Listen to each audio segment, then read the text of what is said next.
గా బ్రహ్మదేవుడు రాసిన రాత ప్రకారంగా చూస్తే శివునికి చిన్న బిడ్డ అయిన తల్లి ఎల్లమ్మకే బాధలు తప్పలేదు. గట్లాంటిది మనమేం అయ్యక్కడి సుత్తం కాదు, అవ్వక్కడి సుత్తం కాదు. గాయన సృష్టిస్తే భూలోకం మీద నరుడై జన్మించిన వాళ్ళం మనం.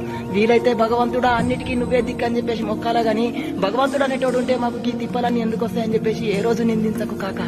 కట్టుకున్న భార్యకు కన్న బిడ్డకు వచ్చిన కష్టాలను చూసే ఇదంతా విధిరాత అని చెప్పేసి అన్న పరమేశ్వరుడు ఈ రోజు నువ్వు ఒక్క పొద్దులు ఉంటూ పూజలు చేసినంత మాత్రానో భగవంతుడి మీద మన్నుపోయి అని చెప్పేసి తిట్టినంత మాత్రానో నీ తలరాత తిరిగి రాయుడు గుర్తుపెట్టుకో. ఏదేమైనా ఈ భూలోకంలో మానవుడిగా బతకాలంటే నువ్వు చాలా ధైర్యంగా అయితే ఉండాలా. తన ధైర్యమే 10 మంది బలం. ఇది ఒక్క మాట అయితే ఖచ్చితంగా గుర్తుపెట్టుకో కాక.